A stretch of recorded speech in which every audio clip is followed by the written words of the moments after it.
All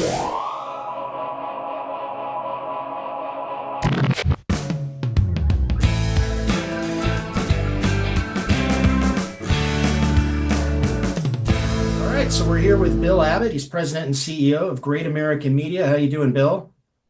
Doing well, Mike. Thanks. Good to be here. Maybe you can talk a little bit about what Great American Media is, maybe how you're innovating across all the different platforms that you have to be on these days. Now it's a much more complicated time when it comes to content distribution, but where do you see things evolving and where do you see the innovation happening? Yeah, certainly the entire business has been just going through a tremendous upheaval as the old model has been really tossed aside, and you have to find a way to monetize content. And so to monetize content, you have to be much more innovative. And for us, what that means is certainly two very strong linear platforms with Great American Family and Great American Faith and Living, but utilizing FAST. We have two FAST channels, Great American Adventures and PureFlix TV. And then in 2023, Sony came in and purchased 49.9% of the company and rolled PureFlix up under us. And at that point in time, we had a very strong streaming service as well that's faith-based. So those platforms represent the core of the ones we own, but certainly having our content out there and our brand out there in places like YouTube, where you can start YouTube channels and monetize them pretty quickly. And at the end of the day, though, Mike, it's all about the content. And it's the innovation comes in terms of how it's delivered. But if you don't have strong content, you can deliver it every which way and it won't matter much because no one will watch it. It's about having quality content that is good storytelling with strong talent. And that's, I think, the formula and always will be. Well, it's interesting how people are using YouTube, and you're doing that as well. I think everyone's doing that now to sort of promote content, to put some content on there. That's an interesting one, right? Because you're also competing on some level with them for time, for customer, for viewer time. And I think half of their viewing, or more than half of their viewing for YouTube, is now on a smart TV. So it's no longer Yeah. sort of a device type thing. It's like people are actually watching it on TV. So how do you balance that? I'm just curious when you look at. Yeah, there was a lot of trepidation internally when we made the decision to put some content up on YouTube because it was like, well, people are going to get it for free. Why are they going to watch our channels? Why are they going to subscribe to PureFlix? Why would we do that? And you need to do it in this environment because you need awareness and you need to get your content out there. And YouTube has, I think it was 11.5% of total viewing in the most recent study. It's just such an enormous opportunity to drive your experience with what you're producing that you have to be there. And that's the strategy, and we've been very successful with it. Well, you mentioned all the content out there. It's so noisy, such a noisy environment to even cut through must be insanely difficult these days, I would imagine, as somebody running networks and fast channels and other things, just trying to get your content out there. So how do you find the right audience? How do you differentiate yourself? And you've been doing this over the last several years, sort of like creating a bit of a new type of brand here that combines family-friendly programming with faith. You're leaning into the faith thing, I think, more than some others who are doing family-friendly. So talk a little bit about that, about how you differentiate yourself. Yeah, that's the most difficult piece of the equation because there is so much content out there and you can get so lost in, especially for a new brand, trying to get recognized. So it's about a few things. One, consistency. You need to have a consistent point of view all the time so that when somebody does find you, they know what they're going to get and they don't get a bunch of different stuff that makes their experience with you, they don't know what it is. So that's important. Two is again the quality side. When they get there, they have to like it. And so creating that quality. And then three is just aware that you're there. And social media is obviously a great tool. The talent that we have associated with our network and streaming service is also really very important. And it's utilizing those platforms like Instagram and Facebook and marketing that is quote unquote performance marketing that also drives back to your overall ecosystem that is so important. So, there are ways to do it strategically. There are ways to do it that are very expensive. We try and minimize the expense side, but I think that overall, the awareness issue is the biggest problem that you Yeah. face. Well, I'm glad you Yeah. mentioned talent because that was one of the things I wanted to ask you, especially on-air talent, because so important. You mentioned social media; they all have big social media followings. You brought in a number of, you've had many years of contacts that you've made in talent. You brought many of them in when you took over. How's that going? Where's the innovation there in terms of, when you do these deals with talent now, a lot of them are producers, most of them, I think all of them, basically producers as well. So they're not just on screen, they're also doing things behind the camera, they're developing scripts, et cetera. So it seems like a new world with talent. What are some of the things that you've had to innovate around to sort of attract people and keep them, retain them in your family there? Yeah, it really is. The changes on the talent side of them wanting to be more involved in directing and producing and actually making choices around what the content that they're in looks like is very is the biggest change I think over the last 10 years, and other than platforms in terms of what the expectation is. And so, we really have been strategic, I think, about working with people who are very smart, who really understand the business, understand our brand, understand what our audience really wants to see. And as a result of that, they fit in beautifully with what we're doing. But, we've had a couple of cases too, quite frankly, where, people have a little bit of a different vision for what or a different audience that they are used to working with that is not necessarily what we're used to working with or what our target is. So you have to be careful Yeah. and you have to be smart. But talent is a big driver of everything we do and a big differentiator.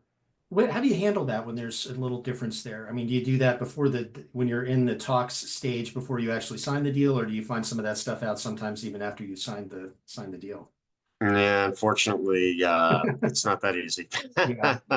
and it's inevitable that you find out a little bit too late, and then you just work as a team to Mhm. get as close as you can to make everybody feel good about what they're producing. And if it's high quality, you can live with it. It's when the quality kind of floats out the back door that you have a bigger issue on your hands. I guess if is there one thing that one piece of advice you could give? Maybe you don't want to give the advice because you'd be giving advice to your competitors on how to attract talent, but I'm kind of curious. What are some of the tricks there? And maybe you don't want to tell. I think it's about a few things. One is your brand. If they feel aligned with your brand, they're naturally going to be attracted to working with you. But then it's the personal relationships over the years and the trust and the level of feeling like they're going to be taken care of and that they're going to get heard and they're going to be in quality content.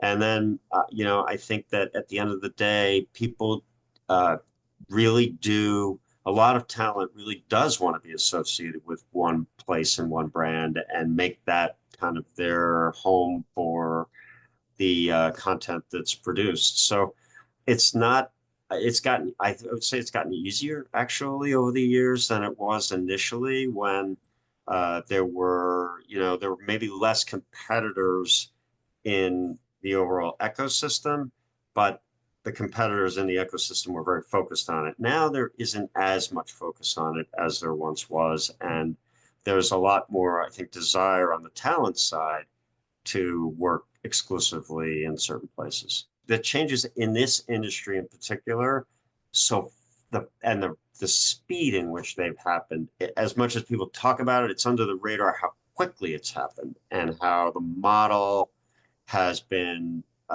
just upended. And this is a little bit of a switching gears, but I mean, you talk about something that's fast evolving, AI, artificial intelligence, which has so many implications for the entire industry, both on the video side and the broadband side and wireless side, everything. So what's your general view on AI? Do you think it's a lot of hype or is it really going to change it? No, it's not a lot of hype. Yeah. That much I can say. And we are being very careful with it because we still believe that that personal insertion of a vision and creativity is critical to any content that's produced. So we're being very careful in terms of how we ultimately utilize it. Candidly, I struggle with this because it's making your content better in some ways. At the same time, though, if you take the heart out of it and you become too formulaic or relying on, the machine learning, I think you can go down a bad hole that is not going to produce good results. And so the human element is, I think, always going to be critical. It's how you utilize the tools to make yourself better. And there are just so many resources out there now, and it hasn't been that long that AI has been. I can't even imagine 3 years what the capabilities will be on the production side and on the editorial side. But all of that said, there's still nothing like something reviewed and written ultimately by a content creator who really can finesse a scene or finesse a moment and create that moment in a way that's unique and special. But it seems like it could also just be, even if it's not developed, if AI is not making entire movies on its own anytime soon, that it's a bit of an assistant in the development phase. It can also do things like, allow you to not have to shoot on location in certain contexts because it could create some of the background video, stuff like that, background actors, things like that. So do you think it's going to have a significant effect on the cost of programming, cut it by 50%, or as Ted Sarando said, oh, we're not really looking at that as much as we're hoping it just improves things by 10%, improves the quality by 10%. Somewhere in the middle lies the truth there, I think, that you've got, there is no way. It's just too tempting to not utilize it to reduce your costs. At the same time, though, I do think it also makes you better. So it's a combination, but it's making yourself better and then stopping before it becomes something that is clearly not created for the audience by somebody who understands the audience and by somebody who has experience and really the depth and understanding of what content creation is, which I don't think AI can ever get to. What are creators telling you about it? The actors, the producers, directors, etc. I am very fearful of it, Mhm. especially on the writing side, because there is just that ability to churn something out very quickly that very much seems to make sense. Now, in our minds, it lacks the emotion and lacks that heart, but at the same time, I'm sure there are a lot of producers and content creators who are utilizing it in a big way, and that's putting people out of work. And that's why the strike, 2 years Yeah. ago or a year and a half ago was so much centered around what that is ultimately going to mean to the business. I mean, there may be a lot of writers using it to give themselves ideas and not even telling you about it. There are people, although I will say this, that if you look closely enough there, you can generally tell who is snowing you with Yeah. AI and who is actually coming up with the idea. And it's like a moral dilemma. It's like, Mhm. so if you turn something in has a lot of AI in it, like it's not really you writing it, but you're utilizing the tool. And so, but it just doesn't feel good. I'll tell you that much. If I can nail somebody on it, I'm like, that doesn't feel good. So you've got an onboard AI Disingenuous. detector, a Bill Abbott AI Yeah, detector. yeah. Your radar goes up. You see Yeah. something written that way, you're like, that they would never write It just that. doesn't feel right somehow. Doesn't. It really doesn't. And of course, it's also things like translation. I know for international distribution of content, I don't know how much you're doing of that, but Yes, certainly to translate into other languages and things like that can save you a lot of money and allow you to make very many much. different versions that it wouldn't have been economically feasible to do 100 different versions in different languages of a piece of content, right? And now that's becoming a little more possible. Incredible. I mean, it opens up opportunities, but like anything else that is so powerful, if you want to cap the level of, before the genie gets out of the bottle Yeah. and all of a sudden, who knows? So as distribution sort of shifts to these new platforms, how are you going to stay on the cutting edge? I mean, when you look at like, okay, we need to be thinking 2, 3 years in advance about how we're going to innovate around the content, the way we're distributing content, the way we're doing these talent deals, all these different things that you're working on. How do you think about that?